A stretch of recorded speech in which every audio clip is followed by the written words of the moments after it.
Sue, your car might be vulnerable to hackers. That's according to a new report by Senator Ed Markey, which says almost all cars on the market include wireless technology that makes them susceptible to an attack.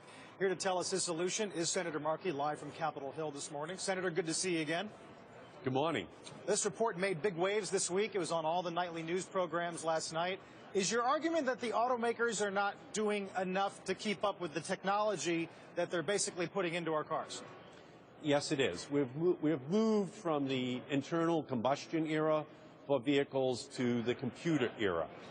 And we want the computer era for vehicles. But with it, we also want the safeguards that are built in to make sure that the safety of drivers, of passengers, is protected, and the privacy of those that use these vehicles is also protected, because hackers can just move in, take over a vehicle, or take control of your information in a way that could be harmful to individuals. So in the same way that healthcare companies and retail companies are finding that their information is being hacked, the same thing can happen with a vehicle, and we have to ensure that the money is spent to install the technology that protects families all across our country from being victims. So, Senator, what's the solution here for physical dangers? We have the NTSB, we have crash tests. Do we need hack tests for cars now?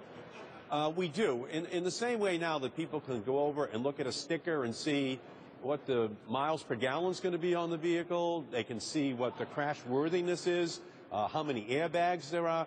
We're going to need another sticker in terms of the amount of cyber protection that's been built into the vehicle to make sure that someone can't just use an iPad to crack into the vehicle, or that the information that's being gathered by the automotive company that tells people where you've parked, how fast you're driving, where you go, that information is secure, and that if the driver wants, they can just opt out. They don't want that information gathered about them.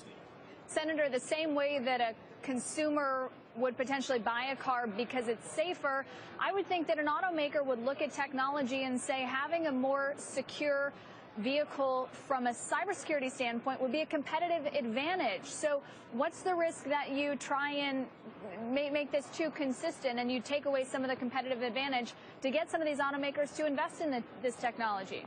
Well, history says that the automotive industry fought mandatory seatbelts. They fought mandatory airbags. They fought mandatory increase in the fuel economy standards for vehicles. So I think it's just the opposite in terms of what the likely response is. I think we need a uniform requirement, and then every company would have to meet it. Every company would have to put it up on the sticker. What is the cybersecurity for this vehicle? In all fairness, Senator, I mean, Ralph Nader was advocating for consumers back then. Now we have crash tests. Consumers can look up to see the safest car at the touch of a button. Wouldn't you argue it's in the automakers' interest to avoid this kind of hacking if they're going to sell cars at all? No, that's not how it actually evolved. What they did was they actually put private investigators on Ralph Nader's private life in order to discredit him. So, no, that's just the opposite. We had to actually pass laws in order to put these requirements on the books. And I think that we might have to wind up having the Highway Safety Agency and the Federal Trade Commission just put the rules and regulations on the books, and then everyone can meet them in the technological way in which they want to, but at the same time guaranteeing the safety, guaranteeing the privacy of drivers. Well, Senator, here's a challenge I see. It seems to me once you put a seatbelt in a vehicle, there it is. I mean, certainly we have recalls and whatnot, but physical integrity is one thing. Software is a moving target. New threats evolve all the time.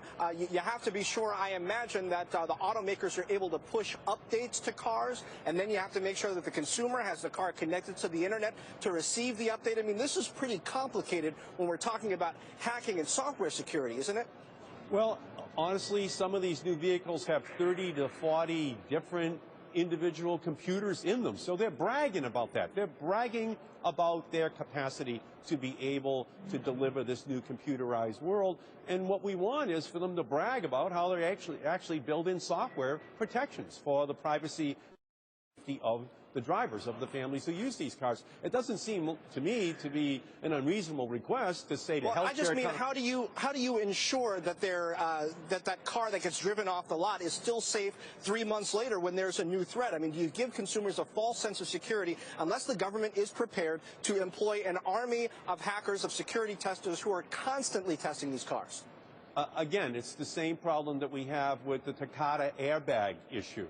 Yes, as it's driven off the lot, there may be an assumption that that airbag is going to work effectively, but if it's demonstrated that it's harming people, then there has to be a recall. There has to be a software upgrade in this instance in order to make sure that the computers of the car are in fact protecting the driver and the passengers, and that's just something that could be done at a garage, just at a dealership, in a very brief period of time. It's not that complicated if a company decided that they were going to go down that route. They're doing it right now when people come in to get their automobiles checked after 6 months. There is a technology check.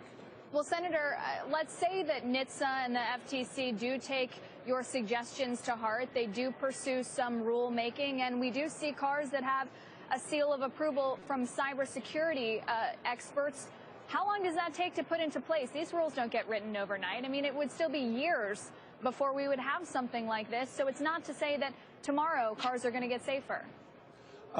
It's going to take some time. We need to go through a full rulemaking. But look, this isn't just going to be for the automotive industry. It's going to be for the healthcare industry, for the retail industry, for the banking industry, for every industry.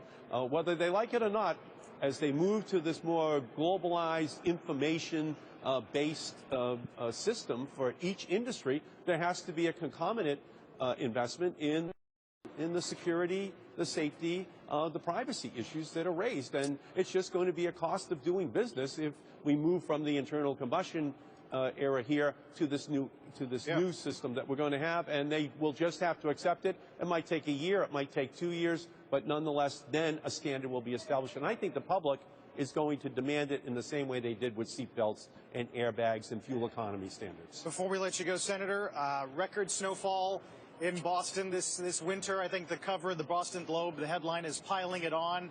A lot of raw nerves up there. Have you ever seen anything like this?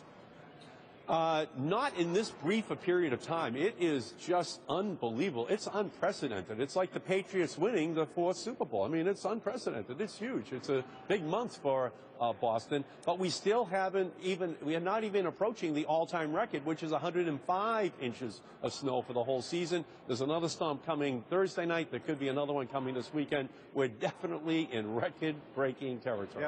Yeah, all those municipal budgets going to be under some pressure heading into the spring. Senator, thanks so much for your time. Thank you.